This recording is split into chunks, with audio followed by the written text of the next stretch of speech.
It is now time for the top 4 of our Clash League. This time it is myself going against our opponent Tepa, who is going to be trying to throw some arcane damage at us during this game as I try to pilot Dromai into the Volcor wizard himself, Kano. But I feel like I'm pretty favored into the matchup. We will see, though. Things do tend to get kind of close in these matchups, and hopefully I can go ahead and make sure to secure a little bit closer of a spot towards the finals of our very first season of the Clash Bash League.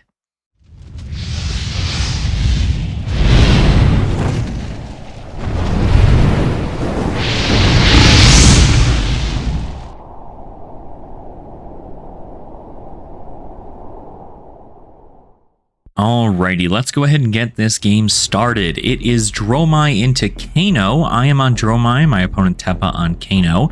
We've seen a match like this previously in the Clash Bash, and I've kind of teched my deck a little bit different comparatively, but I do still think that Dromai is pretty favored in this matchup. But you'll see I've made a crucial mistake at the beginning of this game, in which I don't have any AB equipment. Literally nothing. I wanted to put Silent Stilettos in there, but instead, for some reason, I revealed Mage Master's boots and just said, screw it. We'll just go with it. So, first attack here is going to be a Cadaverous Contraband for 6. My opponent is just going to respond by trying to do as much damage as possible on this turn. This makes a lot of sense considering I have absolutely no AB and also, at this very moment, no Ash. You will see that I did pitch a blue Dust Up for this Cadaverous Contraband, so still no Ash, even though it is turn 1. And I don't know, I definitely feel awkward about it, but I'm not that scared. But the Snapback coming in for 4 is certainly going to be some free damage getting off there. Lucky for me, though, I pulled a Sigil of Solace, the winning Dromai card, as we all know. And with this Sigil of Solace, I actually just take 1 from the Snapback, and it looks like my opponent doesn't have much else they're going to do with their hand, so I will just end up taking 4 here, but going down to only 19, so a net loss of really 1 life here. And then my Cadaverous Contraband will be blocked. Now, Cadaverous Contraband doesn't really get me much back into my hand, since the only thing there was that Sigil of Solace, which is an instant.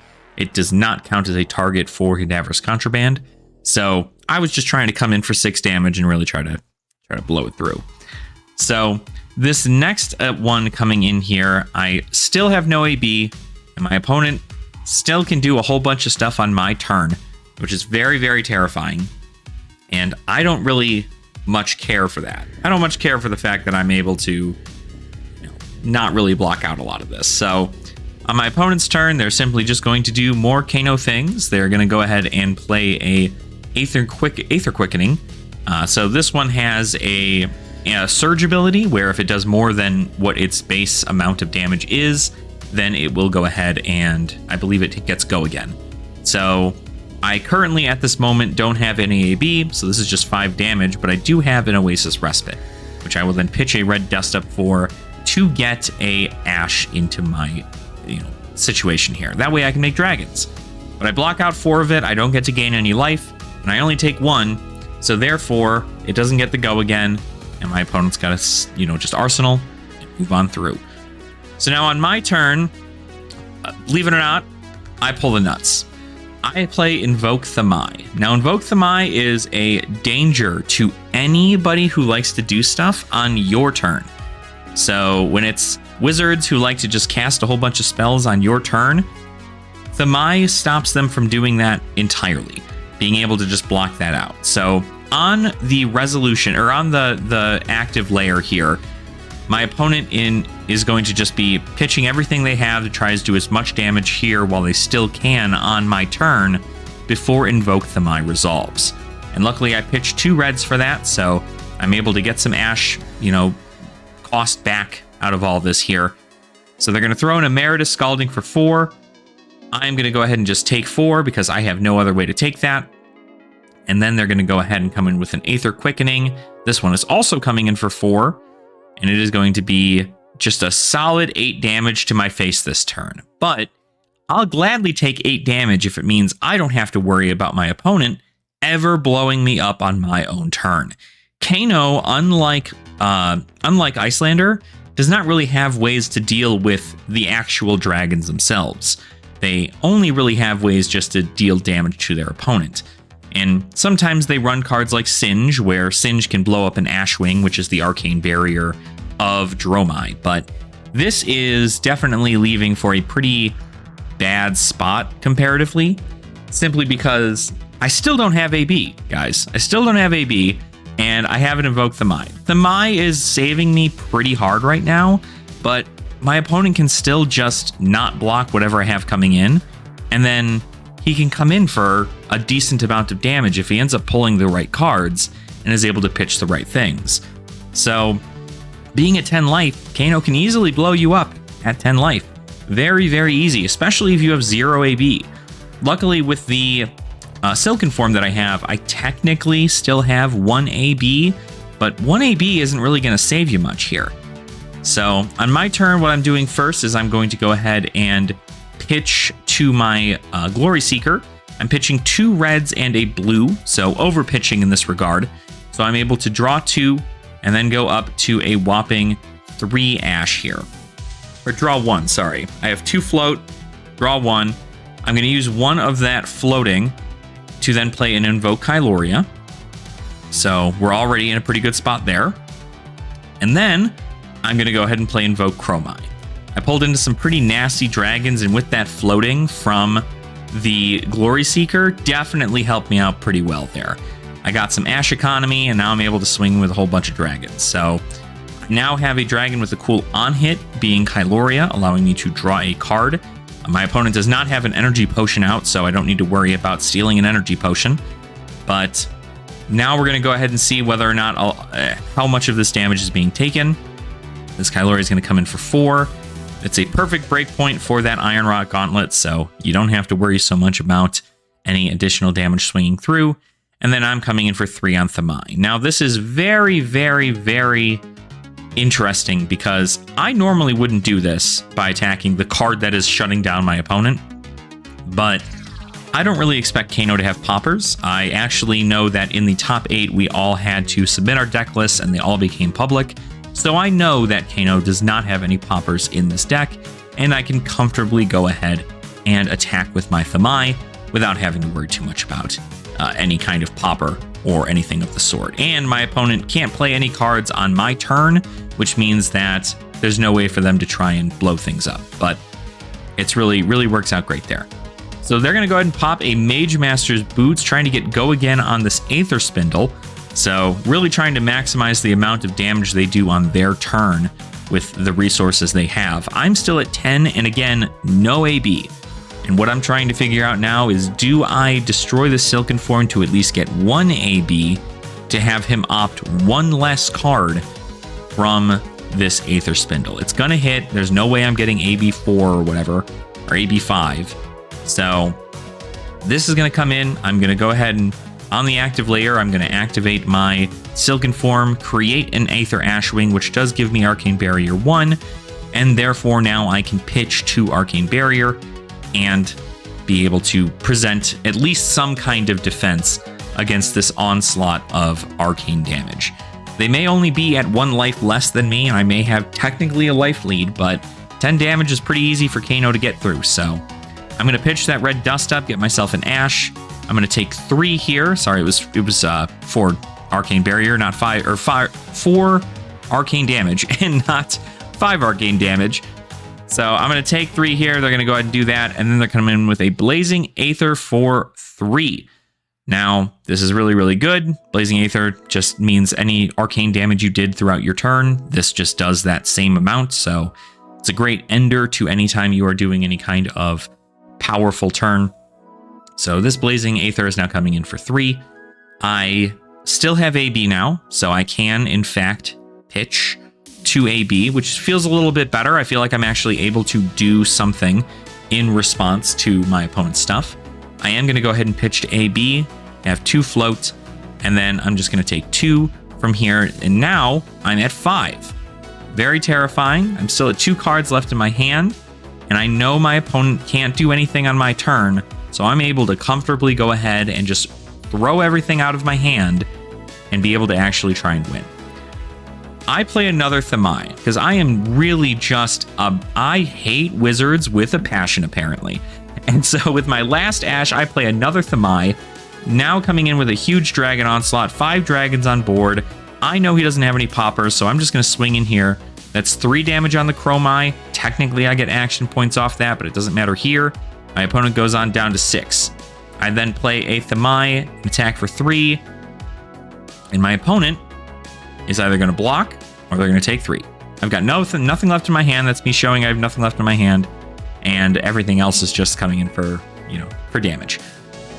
So my opponent then goes ahead and plays he doesn't block anything there. I now come in with Kyloria for the breakpoint. Very, very good on my end, because now I'm pretty much guaranteed to draw a card because they're not going to block 2 cards here. I then come in with a Dromai for 3. My opponent's at 2 life. I'm at 5 life. They have to start presenting more and more cards to block with here because my chains are just way too long. And then I come in with my Aether Ashwing for 1. And now they're down to 1 and I'm down to 5. But I still only have 1 AB. Luckily, though, this turn was so powerful for me, my opponent doesn't have any cards left in their hand pretty much. So it does really work out in my favor that I don't have to worry about much. So what they're going to do is they're going to pitch a zap to the Kano, and they end up getting an Emeritus Scalding. Very unfortunate for them, because Emeritus Scalding ain't going to do much in this regard. So they have 1 card left in hand. They're probably just going to do it to play the Emeritus Scalding. This is now only going to come in for its base value instead of 7, instead of its whatever its boosted damage is, because I think this is a red Emeritus Scalding. And this is going to come in for 5. No cards left in hand. I have 5 health left, which means that I just need to pitch to AB here. Technically, in this situation, for Dromai players out there, I would gain an Ash. I don't gain an Ash here because I just completely forgot to do it. I have a pretty confident level in myself that I know that I won. So now we're at 1. Kano can't do anything on my turn, and it's still 1-1, so still a very close game, and I was able to win it out with just 1 AB, which was very, very clutch in my situation. But we're going to go ahead and do the thing where we play a red. We're going to play a Billowing Mirage. Little late, Billowing Mirage, coming in so late here. I'm going to then pitch a red. That's going to get me a Ash to turn into an Aether Ashwing, and it's going to get blocked for 3. Dromai is then going to come in for 3. It's going to get blocked. And then Dromai is going to come in for 3. And it is also going to get blocked. And then my Kyloria is coming in for 4. And it gets blocked, but not enough for me to get that 1 damage through. And that was our match into Kano. Dromai goes ahead and takes it into Kano, as they normally do. Again, Dromai, if I didn't draw into Dromai that early, I probably would be dead. That is just bare bones what happens. I decided to be silly and not end up playing AB. My Silent Stilettos, like the second I flipped up my Mage Master's boots, I was like, something doesn't seem right with what I personally did. And I look to my right on my desk and I see my Silent Stilettos and I'm like, shoot. And even though this is a casual format and a casual, league, I still didn't want to go back on it and be like, hey, by the way, I messed up. Can I put my AB in here? I would do that for other people, but I don't ever expect that to do that for me. I've been playing Dromai long enough to know how the deck works. So if I make a mistake, that's on me. It could have cost me the game. But luckily, running 2 Dromai is really, really good into Wizards. And especially if I could get, as you saw, I didn't get any Rake the Embers. So it's either one of 2 things that normally happen. I either get Dromai early or I get Rake the Embers early.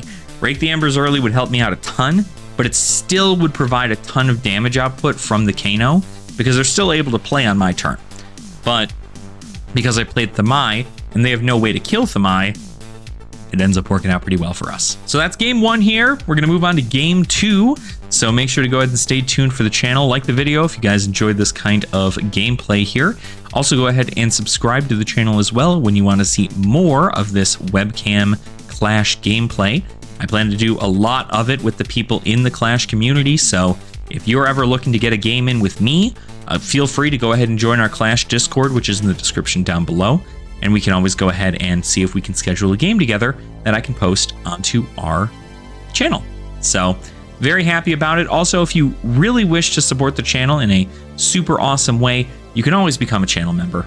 Channel members, you guys get special videos specifically for you guys and access to a whole bunch of cool, emotes and loyalty badges for when I'm live every Thursday. So if you guys are interested in that, or you just want to throw a couple bucks my way to thank me for the content that I create, it's certainly appreciated, but it is not necessary.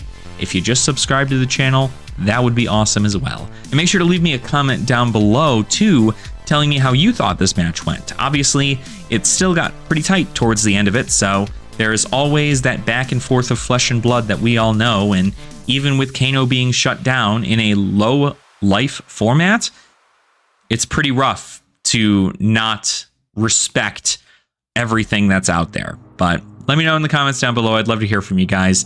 And as always, thank you so much for watching our videos here on the channel. I appreciate you. I love you.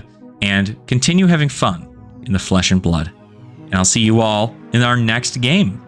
All right, nerd out.